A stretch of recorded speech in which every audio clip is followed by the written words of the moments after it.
Good afternoon, everybody.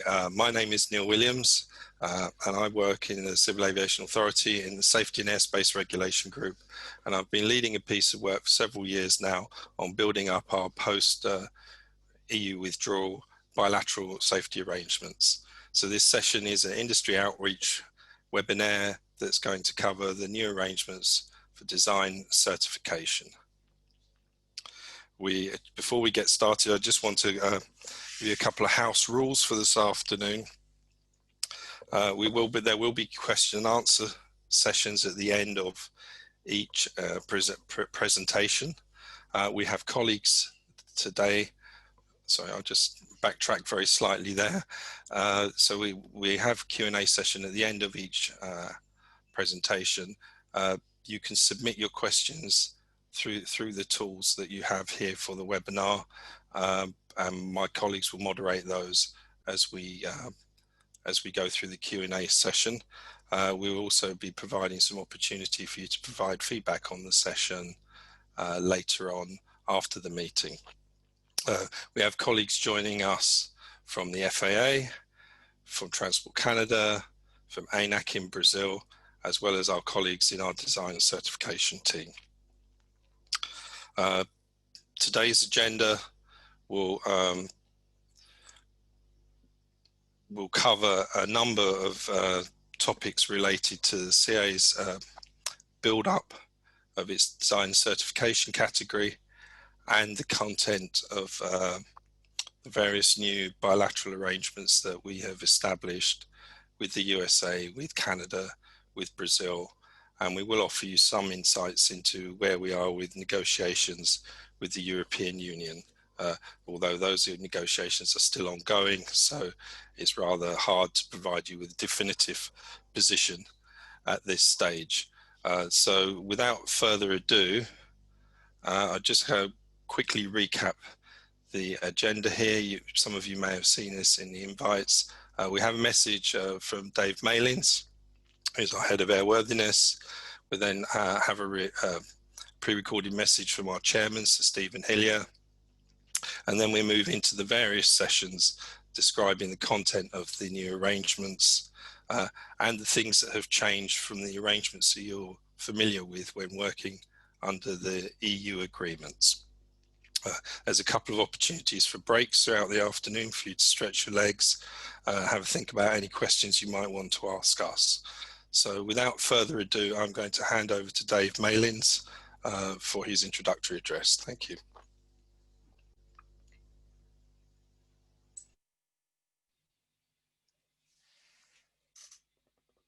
Thank you, Neil. So for many of you that won't know me, I am Dave Malins. I am the head of airworthiness at the UKCA and sit within the Safety and Airspace Regulation Group and work alongside our colleagues in Future Safety and AAA and Flight Ops and Medical and many others alike. So thank you, Neil, for your introductions. This afternoon, and we have a fantastic attendance list, and 310 participants, which is great, and hopefully we are going to reach our target audience. But this afternoon, the purpose of this series of webinars, and it is a series of webinars that we're doing across all the domains, not just design and certification, but all of the domains for airworthiness and flight operations that are affected by our EU transition and our exit from the EU and the EASA system. We have been covering those over these couple of weeks, and we have a few more to deliver. So the purpose of these webinars is mainly to ensure and to give you an update of where we are in terms of the CA's internal readiness, which is focused around ensuring there is a seamless transition to us becoming a sovereign and standalone regulator again. So that's really to give you a sense of where we are as a regulator. But this is also, as I said, there's 300 and plus attendees this afternoon, but to maximize the readiness of industry and make sure that you're as prepared as you can be, given the information that we have and we know at the moment, so that you can function and perform and that you have business continuity as we move into this period of being a standalone regulator and sitting outside of the EASA system. So you will hear from many colleagues this afternoon, and we will be giving you some updates of our relationships with the USA, Canada and Brazil. But you'll hear firstly from Sir Stephen in a pre-recorded message. You'll hear again from Neil and Chris from our policy team and legal team. So they will give you an update on the requirements and what steps are being taken from their perspective. You'll also hear from Liam Betts on how our team has been formed, how the design and certification team is forming, and how we are prepared to stand up and support our ICAO Annex 8 responsibilities. You'll then start to hear from Liam's team in a bit more detail from Mark Bonnick about how we will perform our oversight of UK design organisations. Dominic Cortizo will give you an update on the UK certification processes, and then we'll cover the validation processes. And as Neil's touched upon, that will be very much from a perspective of us, the ones outside of the EU and EASA, but we'll be able to touch upon some of that potentially. And we'll talk also in the rounds of the implementation procedures with the FAA, TCCA and ANAC. As I said, and has been mentioned before, please, should you have any questions, use the email address at the bottom to put any questions that you want answering post this discussion. That is a website that we've established for all airworthiness questions. They are triaged and they are answered formally. So yes, we've got some pre-advanced questions that we're going to answer this afternoon, but any that you have subsequently, please do email that address and we will respond as soon as we can. So without further ado, I'm going to hand over to the pre-recorded message from our chair, Sir Stephen, and what it means for him Delighted to be able as to our chair. welcome you to the... So if you can run the video, thank you.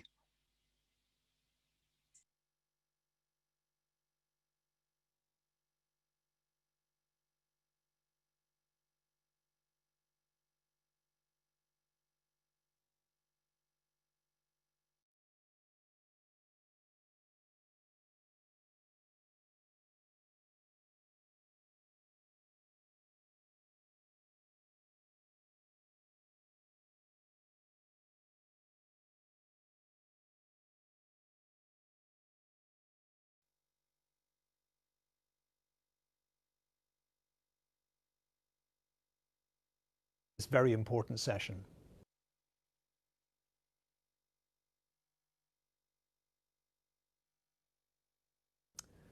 Good morning, everyone. I'm Sir Stephen Hillier, Chair of the UK Civil Aviation Authority, and I'm delighted to be able to welcome you to this very important session. We would very much have preferred to be hosting you in our offices, but for obvious reasons, that's just not possible. I'm glad, though, that we're still able to welcome you virtually for what I know will be a highly productive and timely discussion. As you know, the topic for today is third country working arrangements, but it's simply not possible for any of us to talk about that without first considering COVID-19, which at the moment rightly conditions everything we do across the aerospace enterprise. I don't need to rehearse with this audience, especially the details of the current crisis that we face across every aspect of the sector. We know that the impact that we're currently experiencing is profound, and that there are equally profound consequences that we will be left to deal with for many years to come, once the immediate effects of the pandemic have passed, as they surely will in time. The questions for us all are, when that time comes, who and what will remain? Will the foundations of the enterprise remain in place and be sufficiently solid to rebuild upon? And in what form and in what ways do we wish to rebuild safely? Big questions, and I guarantee that the CAA is doing all it can within its powers now to assist the sector during the crisis, and will do all it can to assist in the future rebuilding task, whilst continuing to oversee the high standards of safety we expect in the UK. In the midst of all of this, we also have the uncertainties surrounding the transition out of the European aviation safety system. We hope that a deal with the EU will be secured shortly, one which recognises the important considerations vital to the UK aerospace sector.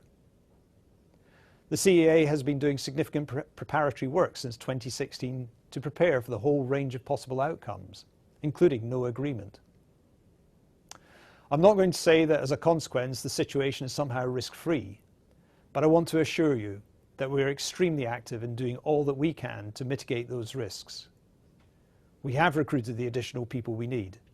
We already have a strong body of expertise, and we're now at the point of starting to stress test our new structures to ensure that we're as ready as we can be. We're trying to turn over every possible stone and look at every possible angle. We need information to help inform that process. I encourage all businesses to engage with our dedicated EU exit microsite to make sure you are also as prepared as possible, as well as engaging with our webinar series. That for me is the wider context in which today's session sits. But the purpose of today is for you to hear more about another very important area of our preparations for leaving the EU: how we develop our future relationships with other partner regulators across the world. We might be leaving the EU and EASA, but nothing in that implies isolationism. In fact, it implies an ever greater need for us to reinforce our current international relationships and to build new ones, recognizing that we're a big player in global aviation with an enviable reputation, so we have already many things working in our favor.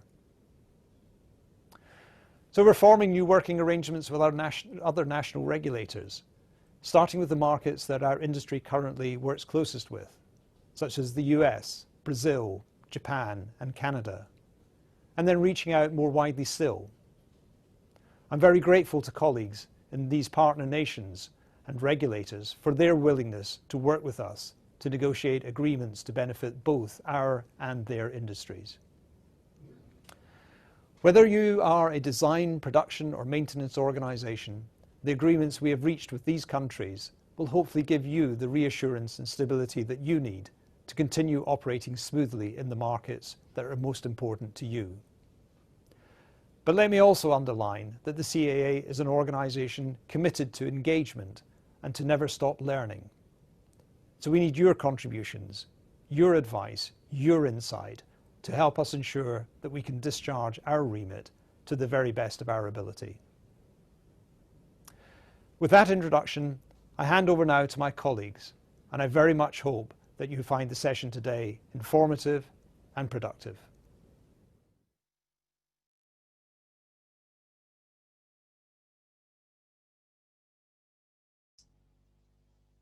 Okay, so thank you everyone for that introduction. We're now going to move into the next session, which is Chris Street and we're going to talk about the legal and regulatory arrangement.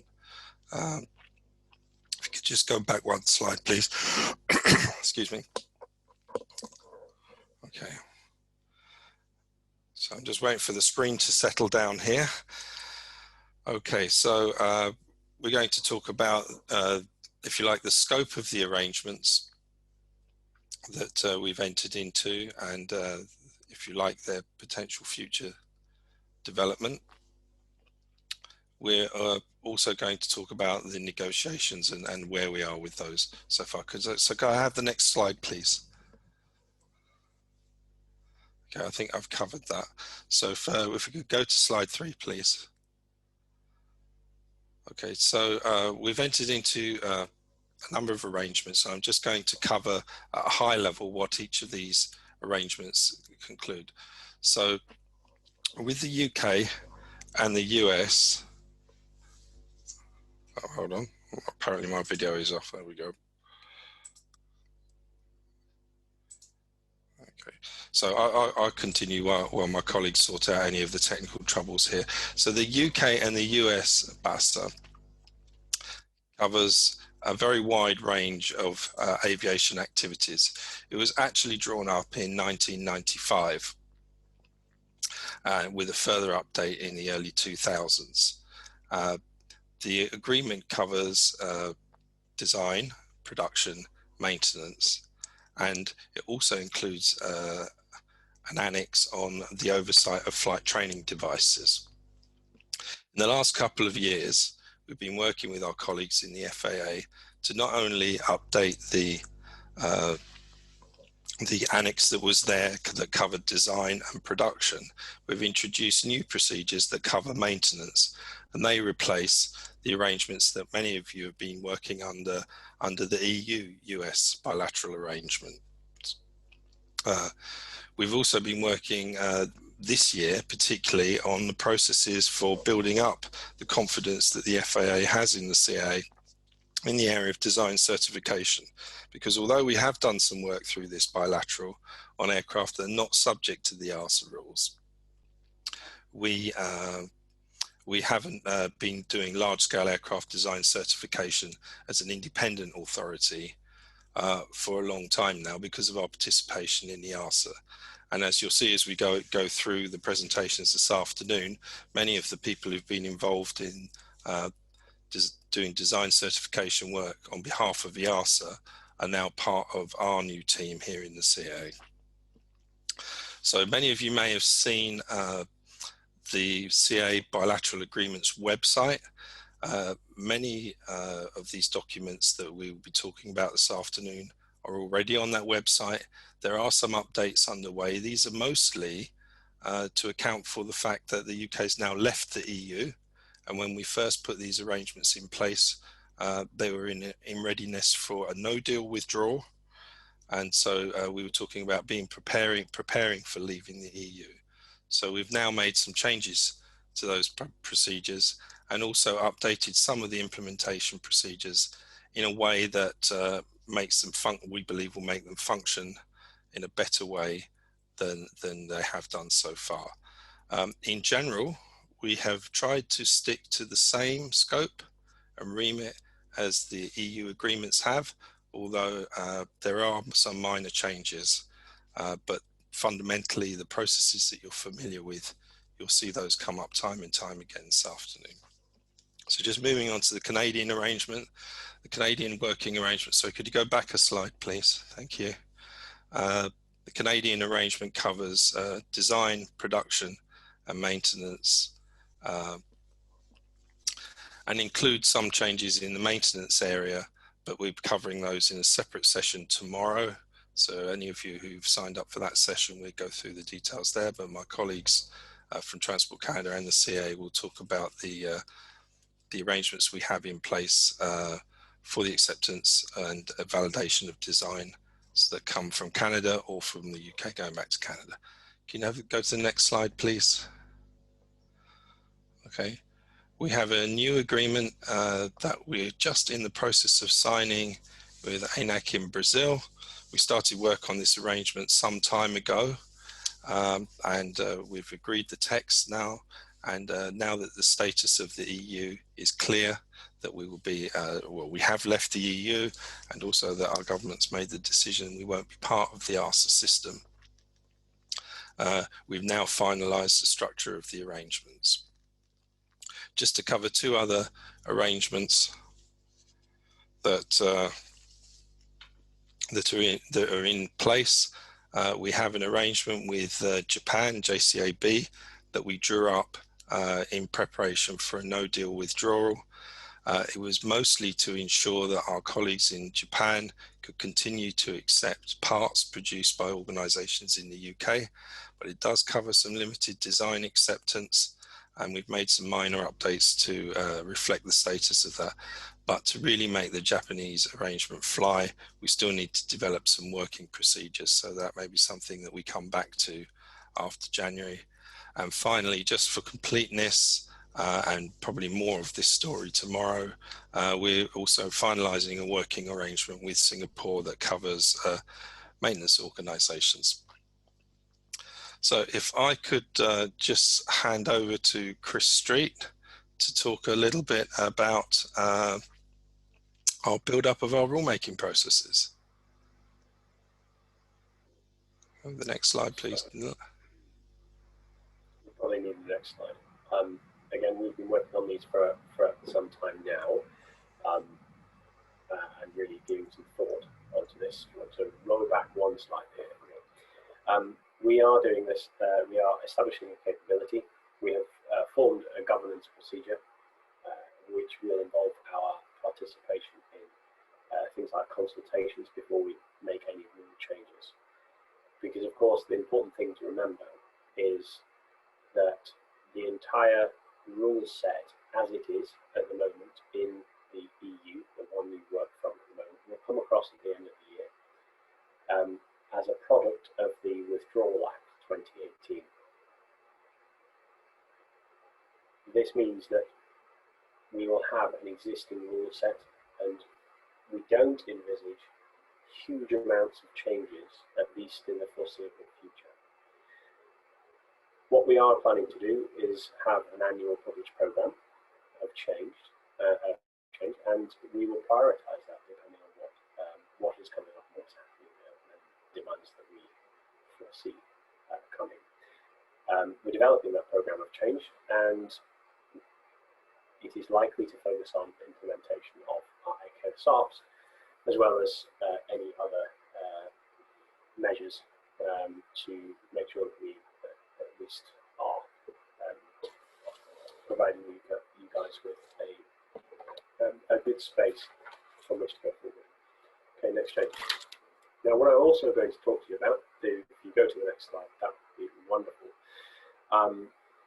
are the EU negotiations. Now, this is considerably more tricky to do because there's lots of politics in the room. It's contentious, and what I was just going to therefore outline was just exactly that, an outline of a high-level agreement, and explain to you why it is quite tricky and why it has been quite tricky to reach an agreement so far. I should emphasize at first that the CA's role in this area is very much as an advisor. We're not in the driving seat. That very much is a controlling function from number 10, as well as our colleagues from government and the DFT. What we do is advise, and we're doing the best we can, but I, along with Neil, have been in most of the negotiations so far, so we have a good idea of what the issues are, as well as the general tone and tenor. The high level, as you will have noticed, the high level BASA is fairly uncontroversial. I can't tell you what it is exactly, but if you have a look at any other EASA agreement, or EU agreement I should say, across the world, you won't find many differences between them. That's at least at the high level. The key difference in this field is concerning the fact that this BASA sits in amongst all the other trade agreements that are currently being negotiated.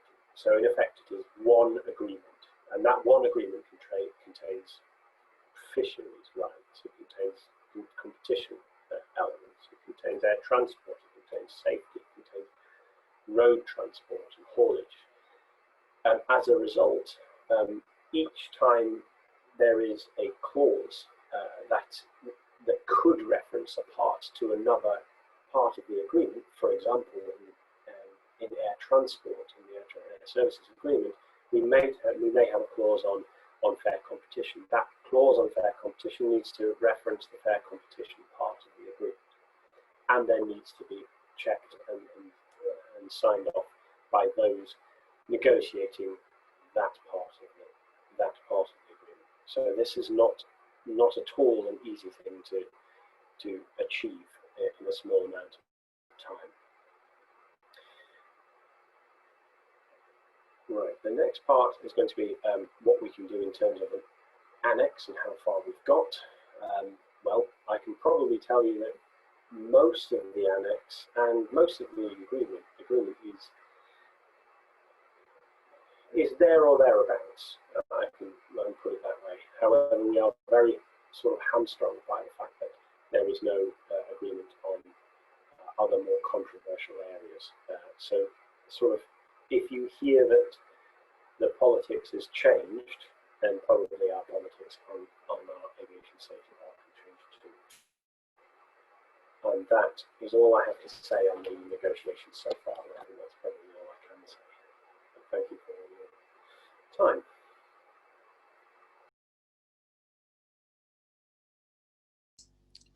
Okay, so hopefully we've been able to provide you with a brief introduction to the scope of the different arrangements that we've entered into, and provide you a little bit of an insight into where we are with negotiations. I hope that's useful. I understand that, well, I know Chris's audio wasn't very good during that session, so if there are any particular points you'd like us to cover again, please drop it in the question and answer box, and we'll come back to it later in the presentation. But in order to keep us moving along and broadly in line with our timescales, I'm going to hand over to Liam Betts now, who is our design certification team manager, and he's going to introduce his team.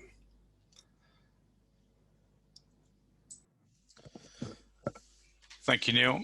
So we'll have an opportunity, obviously, to pick up any questions, and we're going through those as put in the chat bar. So if I could just ask, if it's all possible, there's some really good questions coming in.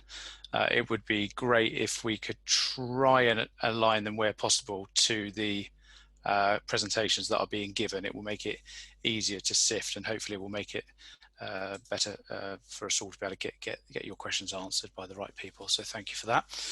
Okay, so as Neil says, and introduced by Dave, my name's Liam Betts. For those of you that don't know me, I recently moved to the CAA from industry to take the post of the Design and Certification Manager. It's obviously a great pleasure to be given the opportunity today to provide an introduction to the Design and Certification team, which has been stood up to satisfy the state of design responsibilities following the end of the transition period. Could I get the next slide, please? And the next one, please. Okay, so what we'll cover today, we'll have a quick look at organizational context, so where the design and certification team sits within the wider CAA. We'll also look at the design certification resource, briefly look at the technical capability that's been built, and also what we will be doing, as well as an opportunity to field some questions as well. Get the next slide. Perfect. Thank you. So this slide shows broadly where the D&C team sits within the CAA. So you can see it sits within the Safety and Airspace Regulation Group, and within airworthiness, alongside the other airworthiness sectors, for example, fixed wing maintenance, rotorcraft, etc. You can see us highlighted in the bottom right corner there. And next slide, please. Okay, so this slide is a slightly packed one, so I'll try and walk it through logically. This shows the D&C resource as formed. So if we start with the blue boxes on the right-hand side, middle and right of the page, this is effectively the permanent team. So within there, we've got the manager, myself, we've got principal specialists, which are broadly defined by their area of responsibility. So equipment approvals, certification, design approvals, and power plant. We also have in here, of course, the design and certification specialists, as well as inspecting officers. The permanent team predominantly consists of people from three different spaces, if you like. So those that are from within the CAA that continue to maintain elements of design and certification work, even after the formation of ARSA, those with appropriate skills that have been transferred from elsewhere within the CAA, and also those that have been recruited specifically for a state of design from industry and regulators. If we move clockwise, we've got the green dotted box, and within there we're showing our access to technical partners for flex and capacity as well as resilience. Within there we've got two streams, effectively business to business technical partners, which are organizations which are typically able to provide multiple people into design and certification. We also have individual technical partners, many of which are ex-CAA employees, and many people on this video will know many of those people and have worked with them previously. Finally, we have access to specific expertise from other CAA sectors. So wherever we need to draw it into very, very specifics, we've got the ability to do that. Moving clockwise, again, you can see the General Aviation Unit. Now, this is a separate capability area, but clearly has many synergies with what we'll be doing in design certification, and in fact has its own design and certification capability, which enables us to have a two-way support across the capability areas. And then just to finish off, moving clockwise, showing the link into continued airworthiness and governance. Next slide, please. So this slide shows the distribution of the CAA and technical partners by panel. The key point to raise here is that all the panels are covered in readiness for the end of the transition period by a combination of CAA resource and technical partners. Panel 9 is the only panel without a permanent technical resource that you can see there. We do, however, have access to a hugely experienced technical partner in this field, formerly of CAA and ARSA, along with plans to develop in-house capability in the medium term. And in terms of the team, on broad numbers, the average permanent team has around 27 years aviation experience, circa 20 years certification experience, and around 14 years of regulator experience. And those numbers would be significantly higher, excuse me, when considering the individual technical partners as well. Further point, the capability builds on the support the CAA has continued to provide ARSA since 2003, as indicated by Neil earlier, with an average of around 5,000 hours per year of certification activities being supported, and the oversight of around 20 DOAs, together with subject matter experts providing specific input as required and requested. So we continue to grow and develop the team to meet both the short-term needs and the longer-term needs, clearly taking into account of future technologies and enhancements in those areas, where we, like all regulators, need to keep pace. Next slide, please. Okay, so a really brief look at what we will be doing in terms of initial airworthiness. There'll be more detail on these areas, of course, in presentations later by Dominic and Mark. But essentially, we're looking obviously at stated design activities, so things you'd expect: type certification, major changes, repairs, STCs, minor changes, repairs, approval of flight conditions, and equipment approval, as well as validation, and of course design organization approval, oversight, as well as ADOA. Next slide, please. Perfect. So the other stream of what we'll be doing is engineering specialist support. So clearly providing specialist engineering support to other CAA capability areas, as well as working groups and rulemaking activities. These are various, but a few examples: UAS, innovation, spaceflight, and of course military projects. Now, clearly, this is a changing picture. We'll continue to develop, as I say on my previous slide, our capabilities to meet the demands of what is an exciting and rapidly changing technological environment. Next slide, please. I think that's us for questions. So thank you. I'll just have a few moments to take a look at questions that may have come in.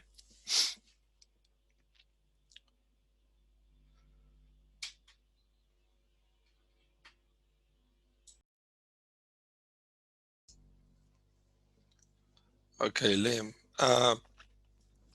just looking at the list of questions, there's a question here saying, are we still looking at a 2-year transition period?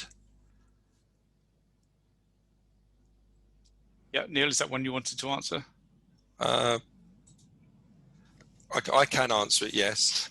Thank you. Okay, sorry. Yeah, so the answer to that is there is a 2-year period after the end of the transition period where some EASA approvals are recognised. Just to be clear on that, it's all EASA design and production, well, all EASA design approvals issued before the 31st of December this year will be recognised in our system. However, some approvals, and I'll leave it to my colleagues to talk more about this later, and some approvals that may be issued after that point in time.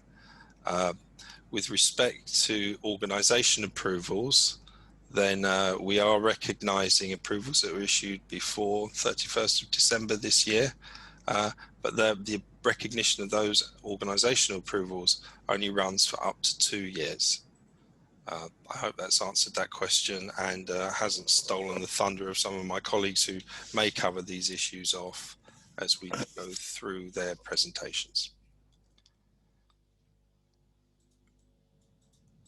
I'll just look into you, Liam, to think if there are any other questions at this stage.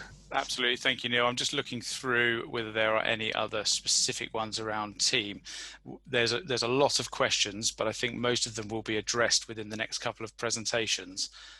So while we move on to the next presentation, I'm more than happy to spend some more time going through these, and if there's any that we've missed, then clearly we can return to those. Fantastic. Okay then, Liam, I think with that, we move on to Mark Bonnick, who's our colleague in design certification team, and he's going to talk about UK design organisation approvals. Mark, the floor's yours.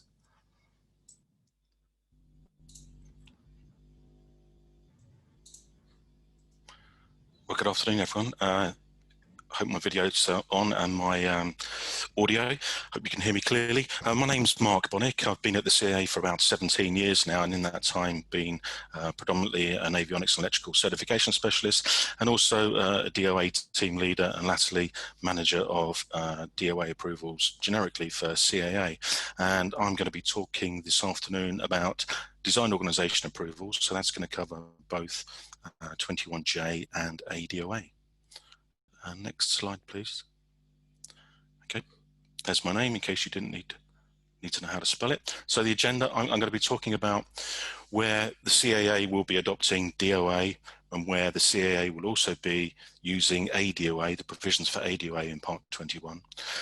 And I'll step through Part 21, Subpart J, DOA, just to make it clear how we're going to be using privileges and the terms of approval, how we will be conducting DOA surveillance for UK DOAs, and how we will be measuring your performance so that that can be used as part of the LOI aspect during certification projects. We'll then have a look at ADOAs, the circumstances in which we'll be using those, and also the fees associated with that, and then a quick bit on how to apply for these approvals. A little bit on the 21J refresh, which much of the audience have been subject to in the last couple of months. And then there's A821, which will continue to exist and will continue to be necessary for some organisations. Next slide, please. Okay, so pretty much as you've been used to under EASA EU Part 21, UK Part 21 will have the same provisions for design organisation approvals and for ADOA. So you will require a design organisation approval as per Subpart J of Part 21 if you are a product designer. If you are designing an aircraft, an engine or a propeller, or you want to make changes or repairs thereof, or you wish to make an application for the UK TSO authorisation for an auxiliary power unit, exactly as per Part 21. Similarly, there are equivalent provisions in UK Part 21 so that an ADOA can be used. So an ADOA will be required if you are going to be an applicant for a UK technical standard order authorisation, unless that's for an APU, in which case Part 21 Subpart J is required.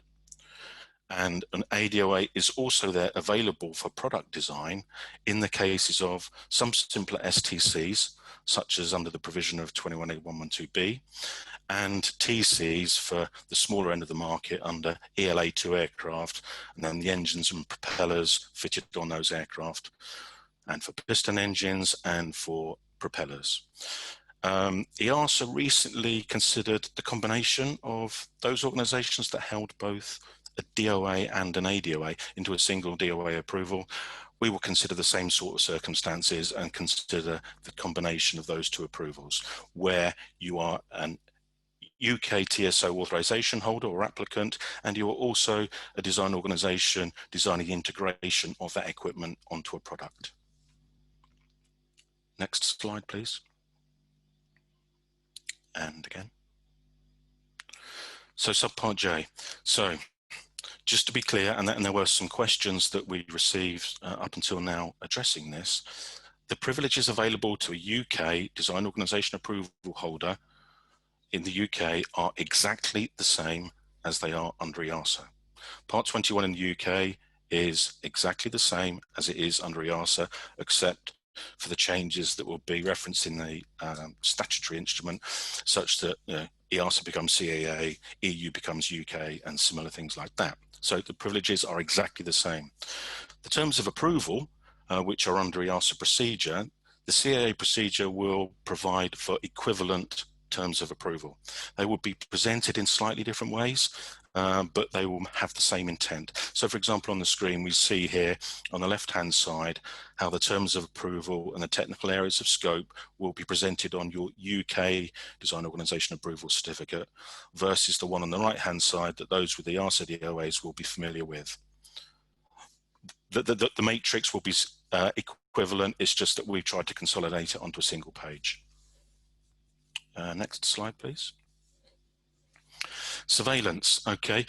We're quite a compact team. Liam's described what the team is, and you saw on his screen that there is a combined resource that will deal with certification aspects, and they'll deal with organizational approval aspects, and they will deal with equipment approval aspects, and that same team will work together whether it's during certification or whether it's during DOA surveillance. So there will be simplified communication lines between all the relative parties. Okay, so hopefully that will help us make a better assessment of the DOA's performance and relate that back to certification projects. The DOA surveillance, this is a slight change. So the EASA process currently has a 3-year cycle for DOA surveillance. That's not written in Part 21. That's something that EASA has chosen to do. In the CAA, our organisation approvals are generally on a 2-year cycle, and we're going to continue to do that. The other thing is that is also consistent with the proposed amendments to Part 21, those that may be familiar with the NPA 2019-05, which introduces SMS into Part 21.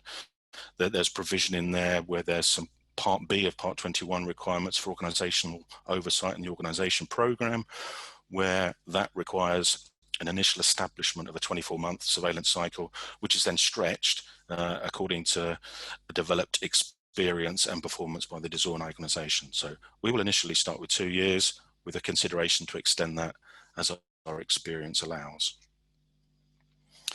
The third point there is that we've asked you guys to apply for DOAs, and because we can only make them effective and we become the competent authority on the 1st of January, there could be a case where the surveillance cycles could all of a sudden become due on the 1st of January every periodic 2 years. To avoid doing that, we're going to stagger that such that we're likely to make the surveillance cycle coincident with the start of the first surveillance that we will have with you, so that they don't all occur at the same time. Please do not confuse that with the fees and charges periodicity. Next slide. DOA performance, you will recognize this. So this is going to continue, not in exactly the same manner as EASA, because EASA now uses the CPAC platform, but we're going to use feedback from each of the certification specialists during all certification projects against the same similar criteria that EASA uses. So we will be receiving an opinion from each of the technical specialists on every project against project planning and communication, the application of an identification of requirements during the certification program and the proposed means of compliance, and the actual compliance documents during that certification project, and we will score them high, medium or low. We are then developing a database within the CAA such that we can use that data to advise the design organisations on our perceived performance of you, so that you can then insert that into your proposals for level of involvement during your certification projects. At the bottom of the screen, you can see this extract that your EASA DOA team leaders may have provided you as design organisations during your annual surveillance visits. We will continue to recognise the performance data that EASA has already developed with you up until the end of this year. We will continue to recognise that, but flush it out over a 2-year rolling period so that we develop our own experience going forward, so that it becomes much more contemporary. Next slide, please. And again.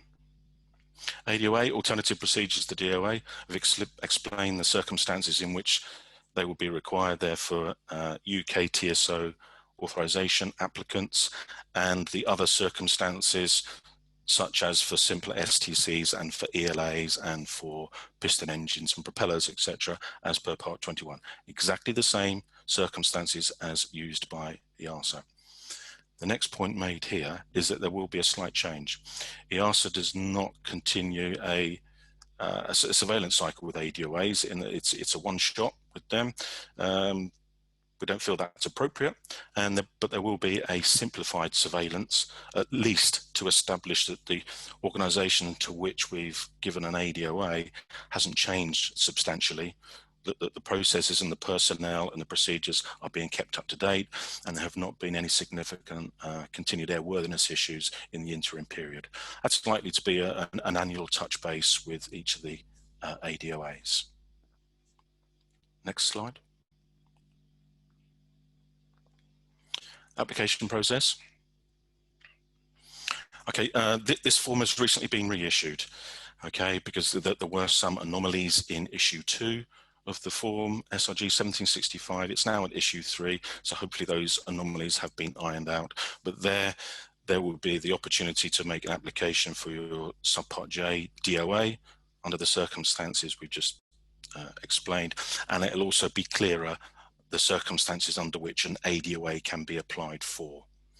Okay, applicants before the end of this year, there are some additional questions, some additional fields in this application form where we're asking for an additional data set.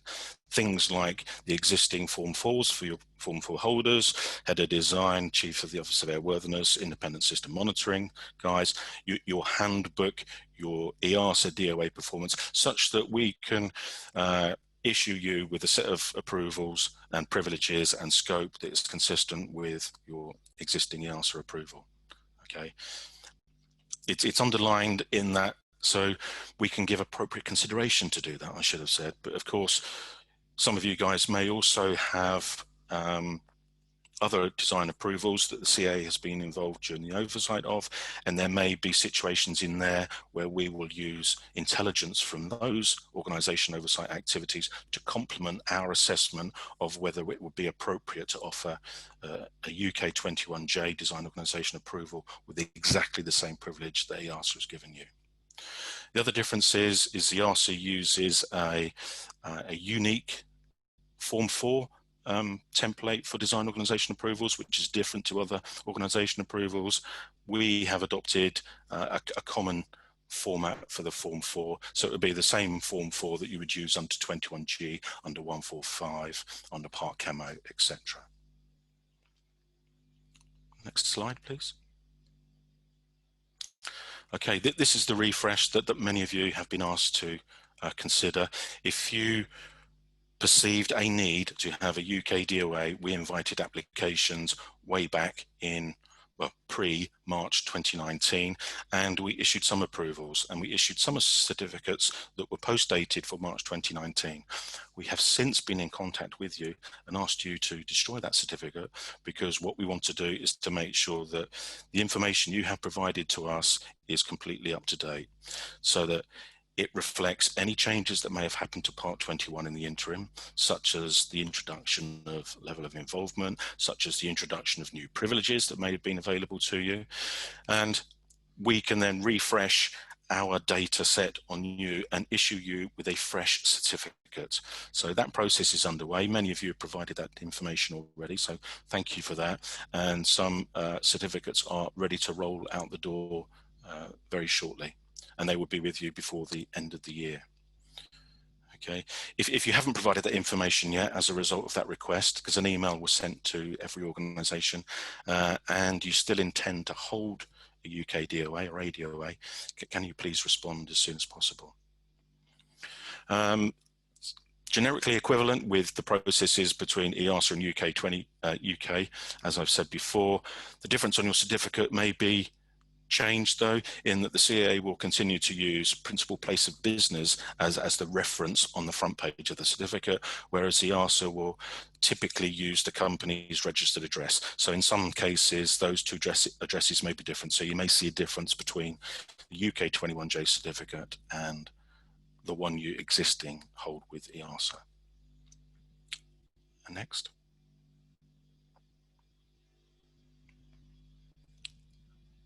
And again.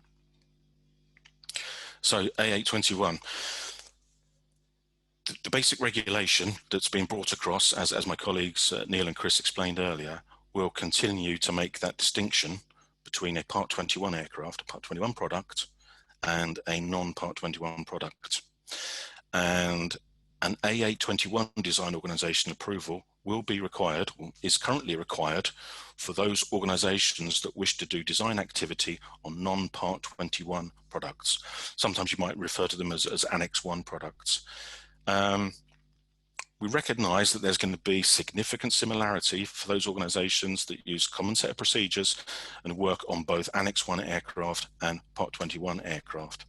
And we're currently reviewing some opportunities in-house so that we can provide for some simplification for those organisations that, strictly in accordance with the regulation, would be required to hold both approvals. And we will advise on progress of that as soon as we can. And next, I think that's it. So open to questions. And Liam, did any particular questions come through relating to DOAs, ADOAs? Yeah, Mark, there were a few, and I think also we could take the opportunity just to pick up a few others that have come in as well on the other presentations. So, Mark, there's one which I think you've probably covered, but one from John Walker, which says that, will the CAA continue to apply the same privileges for DOAs currently allowed by EASA, i.e. will the CAA issue their own approval certificates and terms of approval, but allowing identical privileges? And does it also apply to ADOAs? The answer is yes and yes, subject to the very outlying case where there may be additional intelligence to complement the EASA position that may mean that we move away from that. But 99% of the cases, yes and yes. Great, thank you, Mark. I'm just scrolling down. There's quite a few, but I'm trying to pick the ones that are relevant to this presentation first, if I can. So, bear with me, please. Apologies.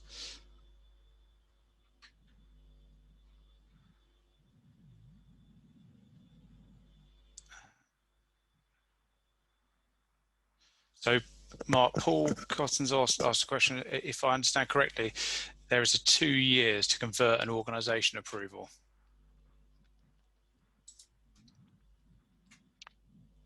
I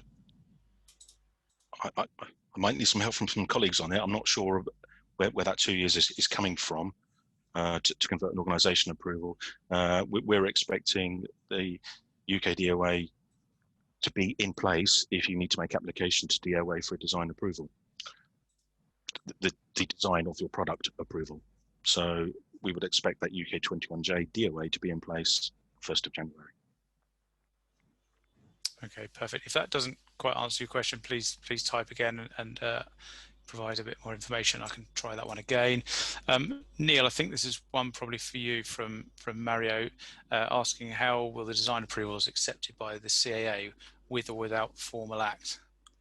Okay, so thank you for that. So just to perhaps, because Chris's audio was a little garbled earlier on, just to answer that question, the Withdrawal Act, which is a piece of UK legislation, has provisions within it that brings across all of the EU regulations in the field of aviation safety on the 31st of December this year.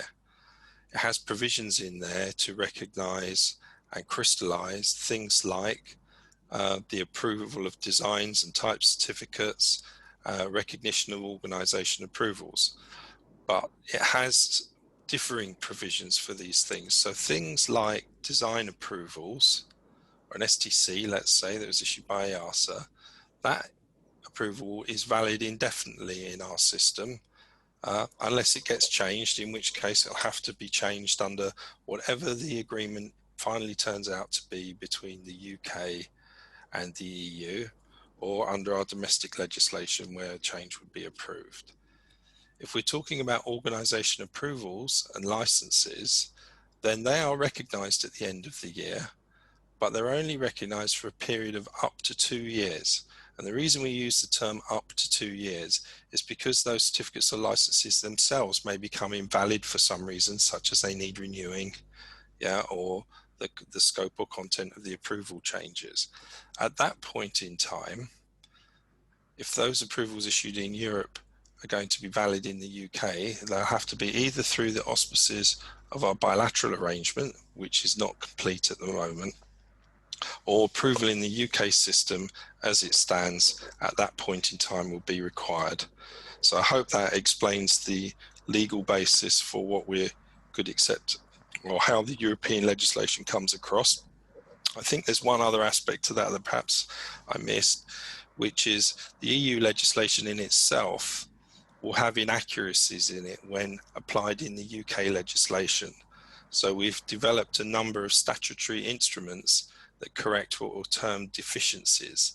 So these are typically things where it might say EASA is the competent authority for design. That's set out in the EASA basic regulation, but once we've left the EU, EASA will no longer be the competent authority with respect for design in the UK, and so the rule has been amended to say that the CA has that power. There are certain powers that the Commission had before that were given to the government and Department for Transport, and particularly the Secretary of State. There are certain powers that come across to the CAA. So many of you will be familiar with seeing EASA decisions made by the Executive Director, adopting things like CSs, alternative means of compliance, ways of accepting certification of parts for countries such as Australia, etc., where a decision is made. The CA will have a decision-making power placed in the hands of the board of the Civil Aviation Authority, and so you will see us start to use some decisions going forward in order to, first of all, ensure that all the decision material that EASA has published over the years, so that's all your acceptable means of compliance and certification specification material, is brought into the UK system. And also some new decisions as we go forward to help enable us to implement some of the arrangements we're talking about today, and other things that where it will be necessary for the CAA to establish its position in order to ensure that we can comply with the requirements as they are. I hope that's of some use. Thank you, Neil. A couple of others, one for you, I think, Mark. Kevin Butterworth asked, will a new design handbook be needed at the end of the transition period? No, we're not expecting that handbook to be amended immediately. Consistent with our 145 and production organisation colleagues who aren't requiring expositions to be amended on day one, but we would expect at the next revision for you to consider flushing out the EASA-isms and inserting the CAA-isms as appropriate. Thank you, Mark. There's a couple that I'll take. One from Benjamin Nichols saying that he's already provided some questions for around ADOA organisations, ETSO holders, etc. Will they be answered during this session? So hopefully we've answered as many of those as we can through the presentations. For any that remain open, we will revisit the questions that have already been submitted and we'll respond and encourage, as Dave said at the start of the session, any additional ones that come up, please put them in that mailbox as well, and we'll do what we can to answer those as quickly as possible. One other from an anonymous participant asked if there's any rotorcraft experience within the certification team. The answer is yes, there is. Clearly there's a balance of skill sets for the areas and the products that we will be looking after. And it's clearly a very key part of any recruitment that we have and we continue to do, to make sure we've got the right blend of skill sets. If any of my colleagues can see any others that should come in now, then please shout. If not, then I think we may be ready to go to the next presentation while I sift some more questions. There was a question there, Liam, from Anthony Harper about how would conflict of interest be addressed with our technical partners? Ah, great. Okay, thanks, Anthony. So it's obviously a very real consideration, Anthony. So there's a few things there. Firstly, we've got appropriate agreements in place with all of the technical partners with the right level of NDAs, etc., and protection where we can. But obviously there might be some projects that are more sensitive than others, and I think that's a discussion that we should have during the application phase to make sure that we've got an appropriate panel that works all round in that regard.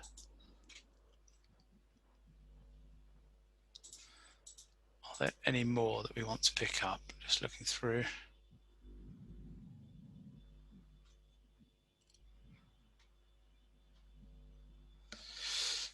I think, Liam, there was one here that perhaps not so much on design organisation, but more in the production maintenance field that I can answer. Okay, although great. We will be addressing this in some more detail tomorrow. There was a question about a UK-based DOA or European DOA issues a EASA minor change or an STC prior to 31st of December. And then they asked some questions here around POA. So if the POA issues an EASA UK Form 1 prior to 31st December, does it remain valid? Yes, it does. And that will be, that will remain valid for the reasons I explained previously about the Withdrawal Act recognising the validity of that certificate. Yes, the same applies for an item that was overhauled. Yeah, so that's so that remains valid in our system, but I need to be clear about that. EASA are not clear about the status of those documents, although previously when we were heading towards a no-deal withdrawal, they did produce some contingency regulation that recognised all the releases made prior to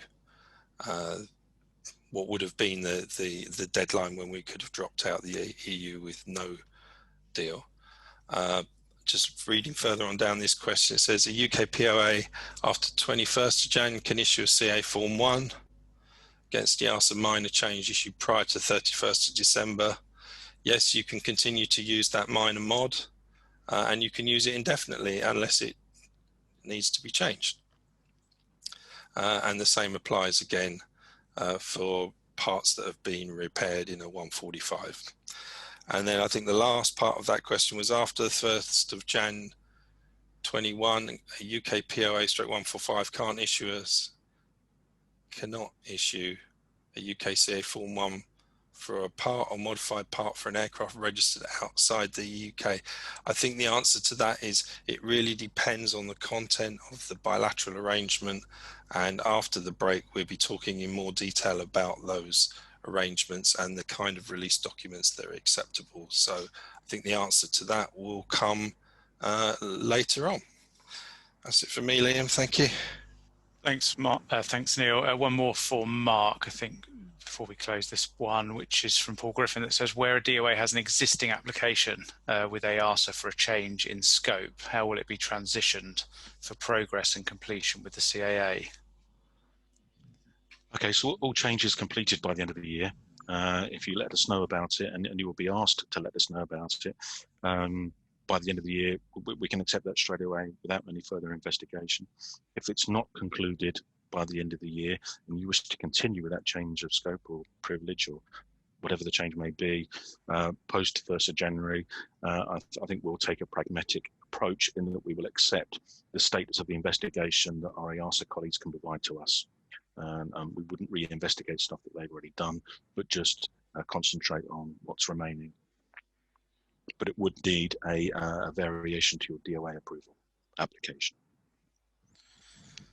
Thanks, Mark. I've got one more that's of a similar line, which is from Steve. For a new ETSO equipment approval, do we now apply to CAA for this, or can we continue to use EASA? You can apply to CAA for UK TSO approvals for when we become the competent authority in January. I don't know how EASA will deal with late application to them for an ETSO authorization, to be honest. Thanks, Mark. We'll continue to review the questions as we go through, of course, so please keep them coming in, but I think it's probably time to move on to the next slide.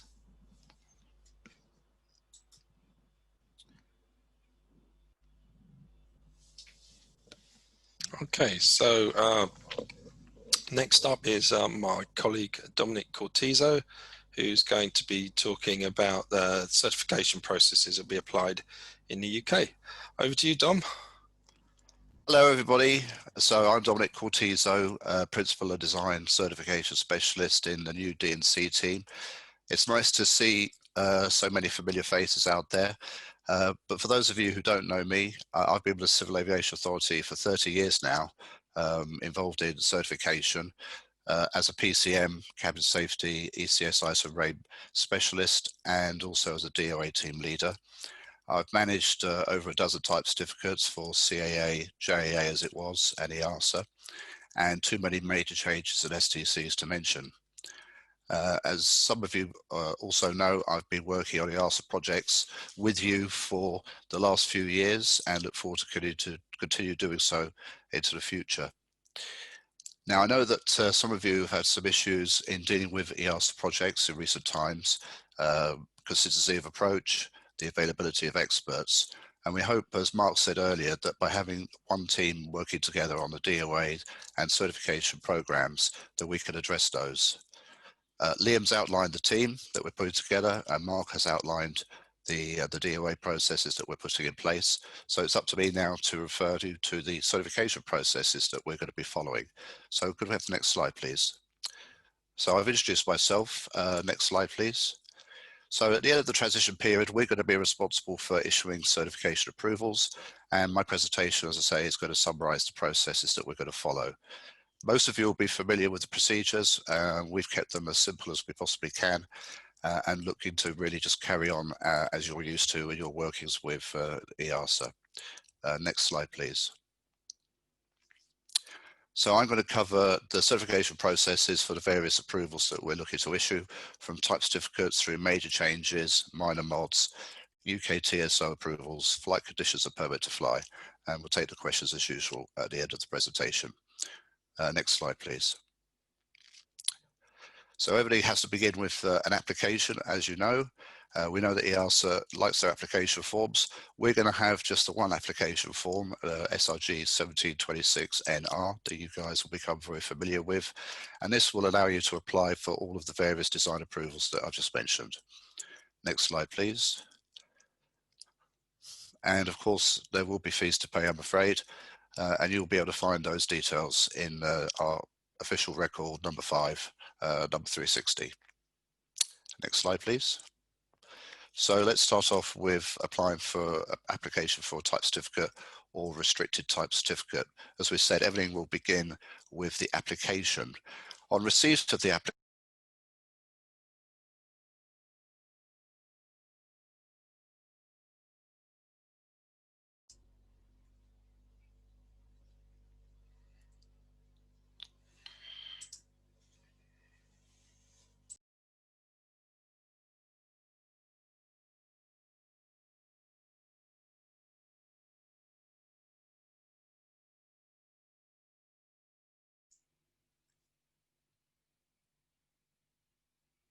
Has everybody, just to confirm, has everybody confirmed they've lost Dominic? Because I can't hear Dominic, so I think that's the case, CA team. Yeah, I think that is the case, Dave. Yeah. Apologies for this then, participants. Obviously, Dominic did mention that he had a few challenges with his internet, so I think we're just going to have to try to get hold of Dominic through other sources and see if we can bring him back online. So apologies for this. In the meantime, Dave, shall I carry on with the flow charts that Dominic was going to present? Yeah, I think that would be helpful, Mark, if you can. And if you know, I know you've been connected to this, so yes, if you could carry on whilst we try and re-establish our comms with Dominic, that would be fantastic. Thank you. Okay, so may not have the same style and panache as Senor Cortizo, but let's try. So filling in where he started with the application process for the type certificate or the restricted type certificate. This flowchart will appear in tabular form on the CA website when it gets updated, just to describe to applicants what the process will be.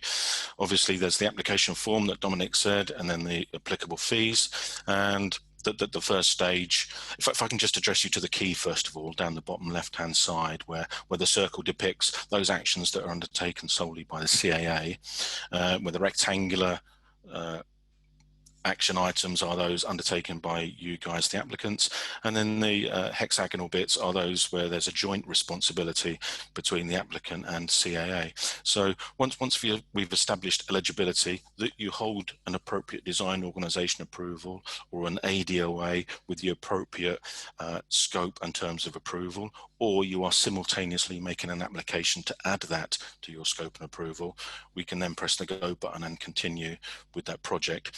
There would be a technical familiarization process, and that would obviously be scaled according to the complexity of the TC or RTC that's happening. Normally it would have been a face-to-face meeting, but this day and age it's likely to be virtual, but would be expected to be predominantly run by the applicant and the CAA in receive mode and challenge mode. Then we would go to the certification plan that would be proposed by the applicant, and within that there would be the identification of the certification basis, and that may take some iterations before the final certification basis is completely determined, such that we may be applying CREEs for special conditions or interpretive material. I'm back. Dominic's back. Okay, I was in that loop, Dominic, of the cert plan, certification basis, and just about to describe LOI. Oh, okay. So, well, thank you very much for that, Mark. I'm not exactly sure what happened here, but apologies, because I know you've all been looking forward to seeing me. So in terms of certification basis development, you'll be familiar with 21A 101, and we'll obviously follow the same processes. I don't know if Mark mentioned it, but one of the things I was going to say, of course, is again, with the statutory instruments and the Withdrawal Act, all of the Part 21 and CSs coming over will be exactly the same initially.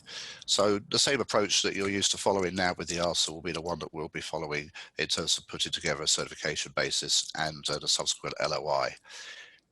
You'll be familiar with how you demonstrate compliance, and our involvement, of course, will follow on.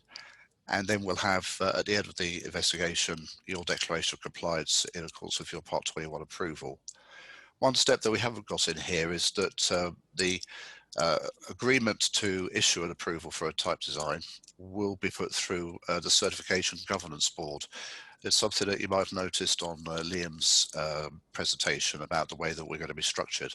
So the Cert Governance Board will be a series of a group of senior managers who will review the submittal from the PCM to issue the recommendation to issue the type certificate and the type certificate data sheet. Next slide, please.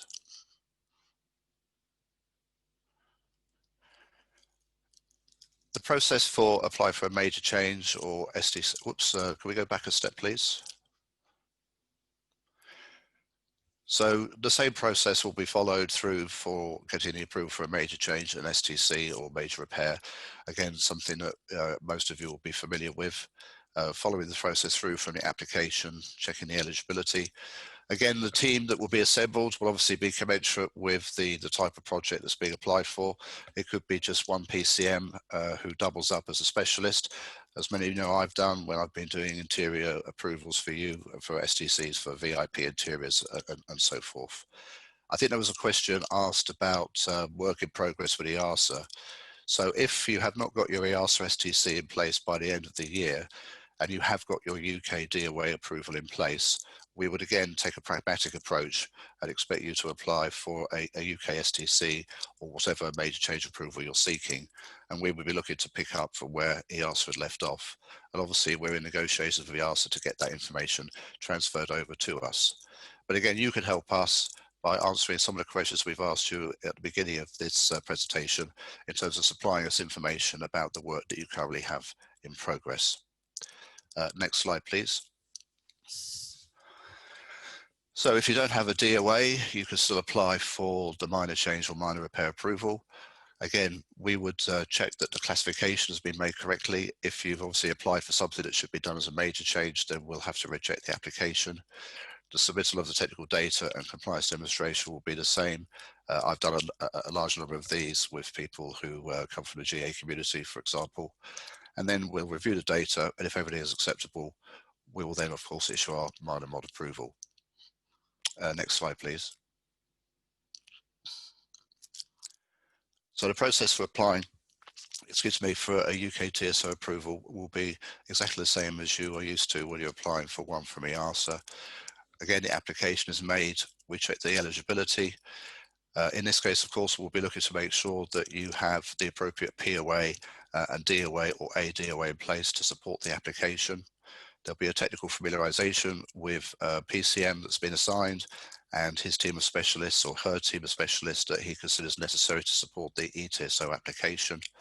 We'll go through a review of your certification plan and agree the means of compliance in the LOI in the usual way.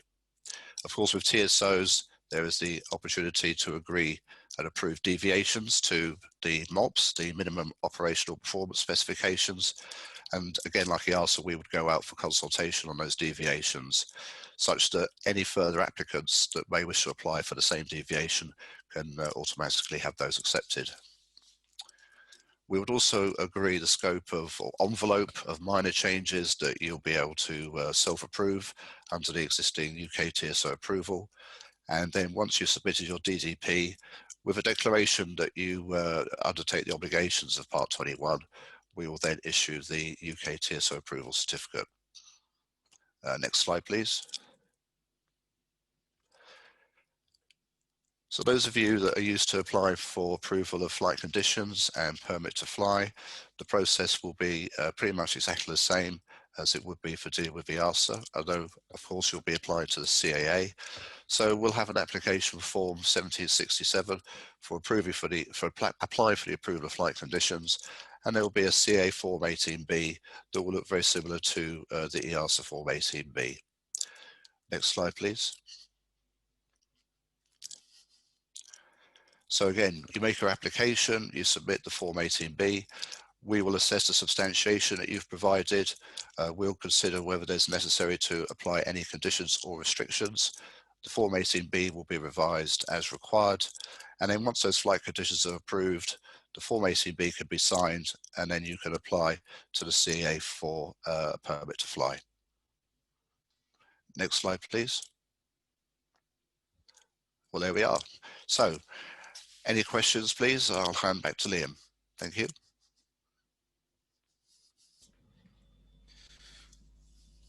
Dominic, thank you. There's a few for this presentation and previous one. So there's one which I think you've just covered, but it's will there be a return of BCARs in lieu of the CSs? That's from Mr. Gorn, I believe, isn't it? So we will be using, Peter, the CSs as they've been transferred over under the Withdrawal Act and the statutory instruments.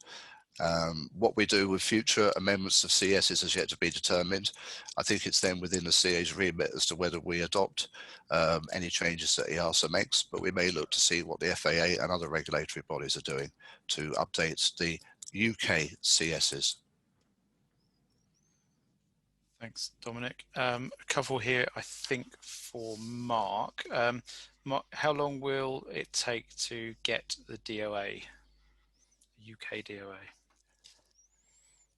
For those that are transitioning from an EASA DOA before the end of the year, you will get your certificates by year end. Okay, so that's a line in the sand that we've drawn. If it's a fresh application, it's the proverbial length of that piece of string, Liam. It depends on the completeness of the application data and the readiness of the applicant before submitting that application. With the EASA, in my experience, it's typically 6 to 9 months, and I wouldn't anticipate that we would be too different to EASA's process like that. Okay, Thanks, Mark. Just one follow-on question before we come back to Dominic. There's one here that says, will we be getting feedback on the current refresh on those DOA applications? The feedback I hope you will receive, if all is good, is that you will receive by email an electronic copy of the approval certificate. If the team looking into the refresh stuff have any queries, they would have contacted you by now. Thanks, Mark. A couple of questions linked here, Dominic, for yourself. On one of your slides, it suggested that minor mod or repair approval is going to the CAA for classification to be either assessed or accepted, whereas this is normally done by the DOA under their privilege. I'm sorry if that was a misunderstanding. So the expectation, of course, as it always has been, is that the DOA with the appropriate privileges can classify and approve minor changes. Obviously, that will continue. That slide was meant to represent those people, like my uncle in his shed, who was to apply for a minor mod approval directly from the CAA, as somebody could do with EASA who don't actually hold a DOA appropriate for being able to classify and approve the design change themselves. Thanks, Dominic. One more. How will the UK CA deal with OSD? So, as we said previously, with the Withdrawal Act and the statutory instruments, all of the CSs come over into the regulatory suite for the CAA. So that will include the CSs for MML, CCD, FCD, etc., etc. So there will be no difference in our approach to OSD. So that will be, again, part of the cert basis of the products that will come over as appropriate. And we'll manage the applications and approval of change to OSD as you become used to under EASA. Thanks, Dominic. I've got one maybe for you, Mark, which is from Suzanne, that says, we have a back catalogue of mods changes approved by EASA and under the authority of their EASA DOA approval. How would we go about making changes to and reapplying these existing mods? For example, the addition of serial numbers to apply the mod to another aircraft, or the issuing of a service bulletin.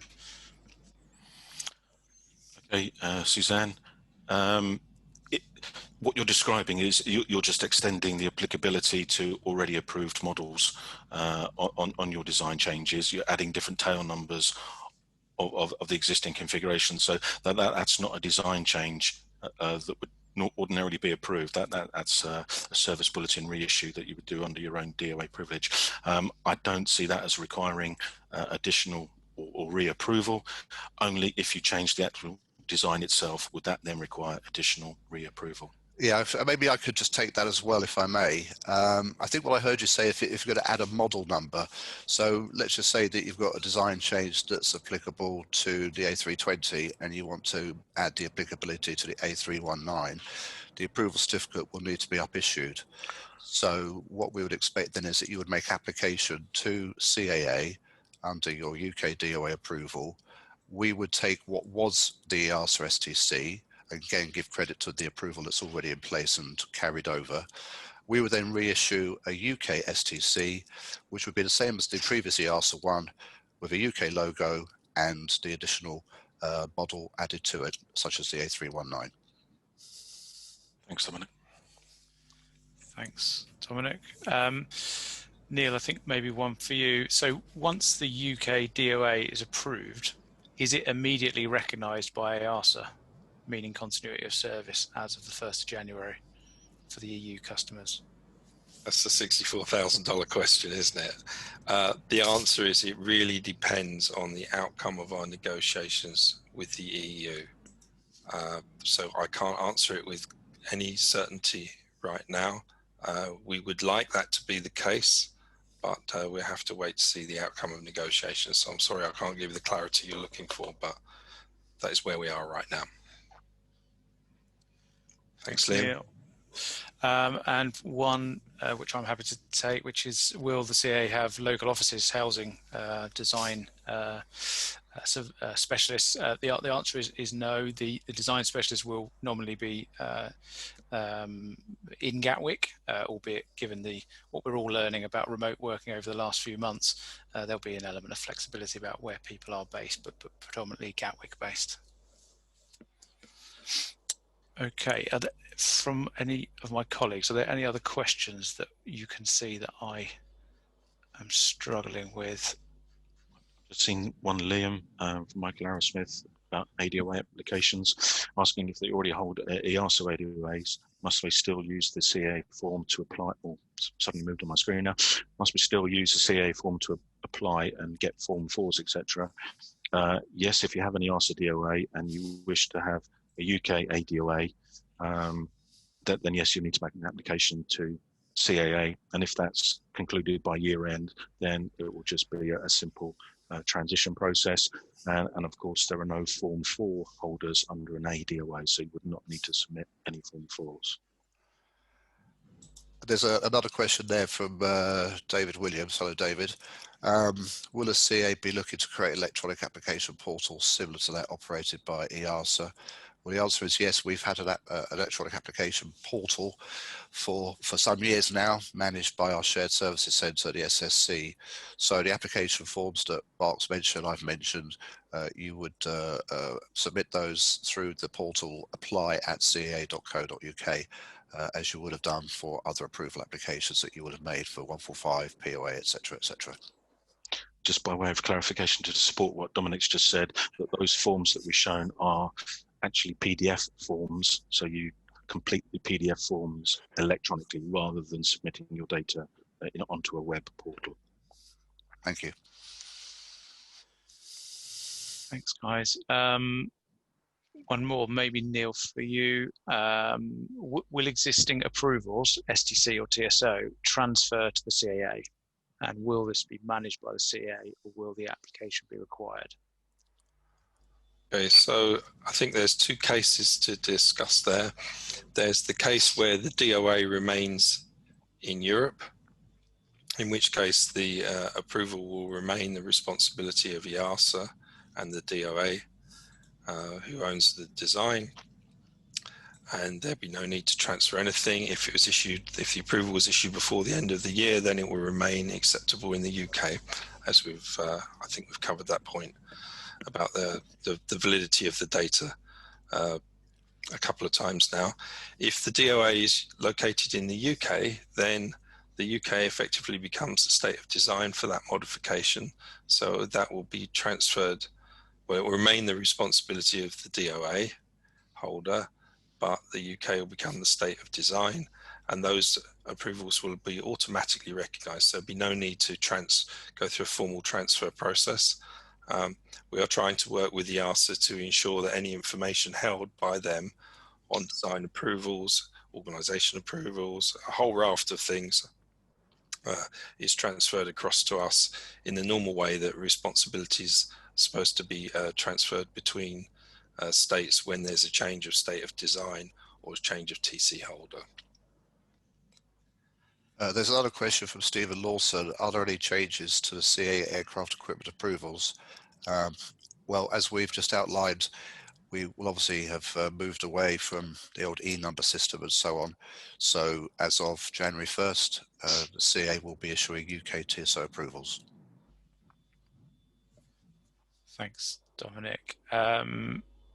Neil, maybe one for you, or Dominic. What will happen to proposed cert memos that exist in the EASA system? Will the CAA adopt CMs that are closed post-transition? I think that's one for Dom. I see no reason why we wouldn't adopt the cert memos that have been issued prior to 31st of December for our own purposes as well, the same way that EASA uses them. So the answer would be yes.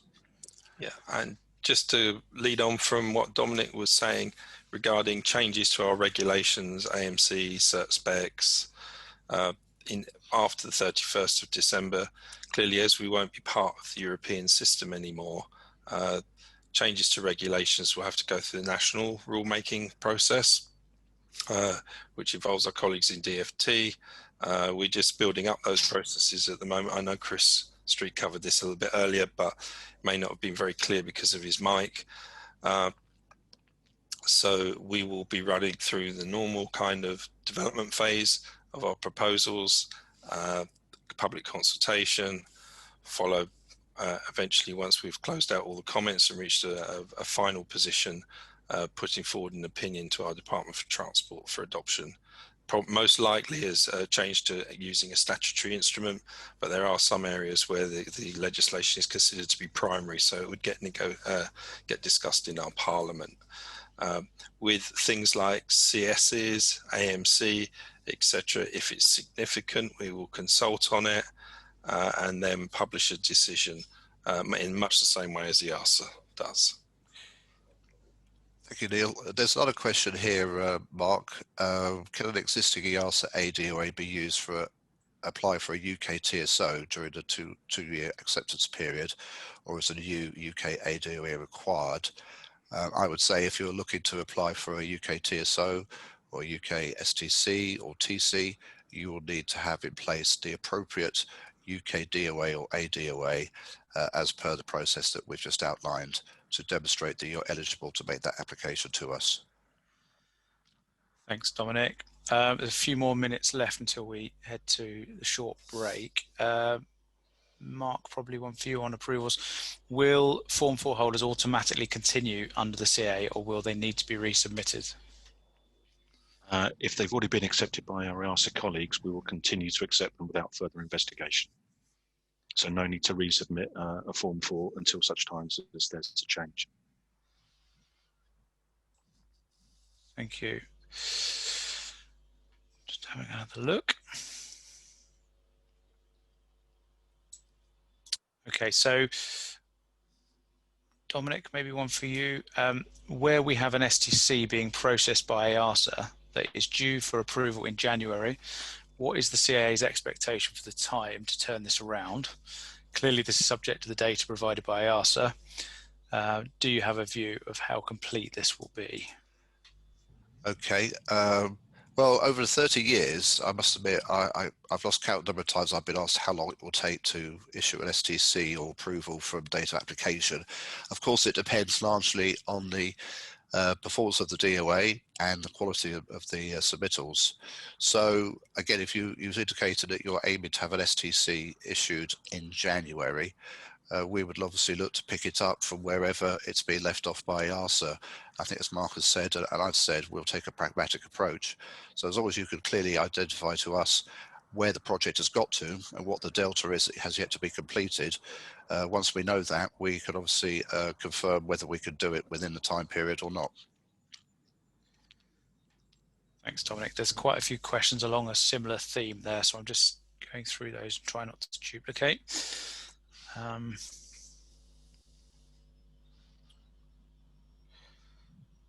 Jump in if you see any others. We've got a couple of minutes until the break.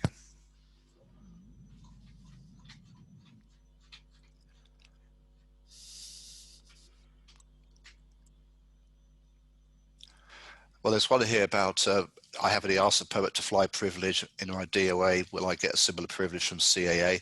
I think we've already answered that question, Mark, haven't we? That absolutely you will. Yes. Yeah. Almost absolutely.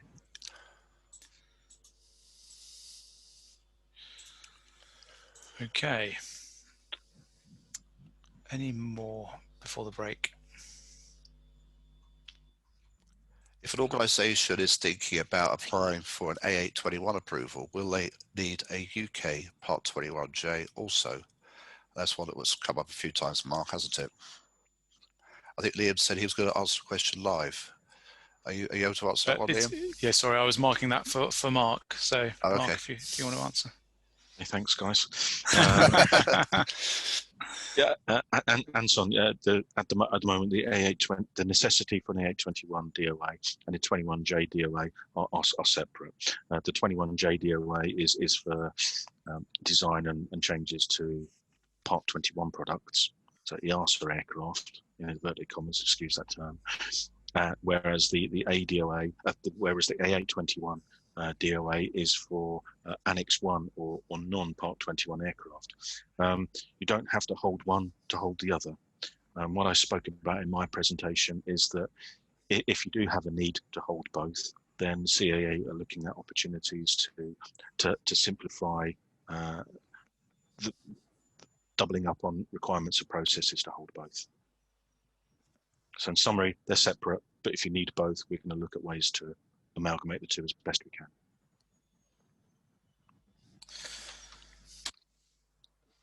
Thanks, Mark.